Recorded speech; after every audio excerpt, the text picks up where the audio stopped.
Hi friends, ಇವತ್ತಿನ ವಿಡಿಯೋದಲ್ಲಿ ನಾವು ಎಲ್ಲರೂ ಕೇಳುತ್ತಿರುವ ಒಂದು ಮುಖ್ಯ ಪ್ರಶ್ನೆ ಬಗ್ಗೆ ಮಾತನಾಡೋಣ.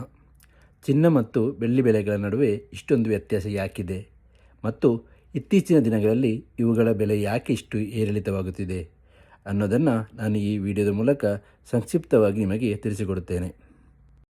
ಚಿನ್ನ ಹೆಚ್ಚಾಗಿ ಹೂಡಿಕೆ ಮತ್ತು ಆಭರಣಕ್ಕೆ ಬಳಕೆಯಾದರೆ ಬೆಳ್ಳಿ ಕೈಗಾರಿಕೆಗಳಲ್ಲಿ ಅಂದರೆ ಸೋಲಾರ್ ಪ್ಯಾನೆಲ್ ಮತ್ತು ಎಲೆಕ್ಟ್ರಾನಿಕ್ಸ್ಗಳಲ್ಲಿ ಹೆಚ್ಚಾಗಿ ಬಳಕೆಯಾಗುತ್ತದೆ.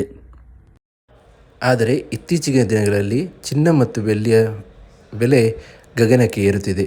ಇದಕ್ಕೆ ಕಾರಣಗಳು ಏನೆಂದರೆ, ಒಂದನೇದಾಗಿ ಸೇಫ್ ಹೆವೆನ್ ಡಿಮಾಂಡ್ ಅಂತ.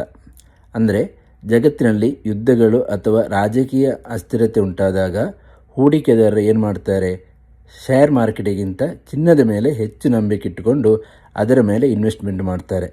ಚಿನ್ನವನ್ನು ಅತ್ಯಂತ ಸುರಕ್ಷಿತ ಹೂಡಿಕೆ ಎಂದು ಅವರು ನಂಬುತ್ತಾರೆ. ಇತ್ತೀಚಿನ ದಿನಗಳಲ್ಲಿ ವಿಶ್ವದ ವಿವಿಧ ದೇಶಗಳ ಕೇಂದ್ರ ಬ್ಯಾಂಕುಗಳು ತಮ್ಮ ಮೀಸಲು ನಿಧಿಯಲ್ಲಿ ಡಾಲರ್ ಬದಲಿಗೆ ಹೆಚ್ಚಿನ ಪ್ರಮಾಣದ ಚಿನ್ನವನ್ನು ಸಂಗ್ರಹಿಸಿಡಲು ಪ್ರಾರಂಭಿಸಿದೆ.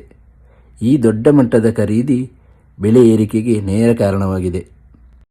ಅದಲ್ಲದೆ US ಫೆಡರಲ್ ರಿಸರ್ವ್ ಇಂಟ್ರೆಸ್ಟ್ ರೇಟನ್ನು ಕಡಿಮೆ ಮಾಡಿತು. ಇದು ಚಿನ್ನದ ಏರಿಕೆಗೆ ಕಾರಣವಾಯಿತು.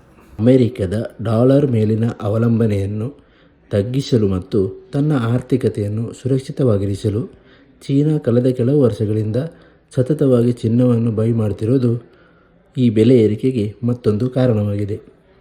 ಇದಷ್ಟಾಗಿತ್ತು ಚಿನ್ನದ ಬೆಲೆ ಏರಿಕೆಗೆ ಮುಖ್ಯ ಕಾರಣ.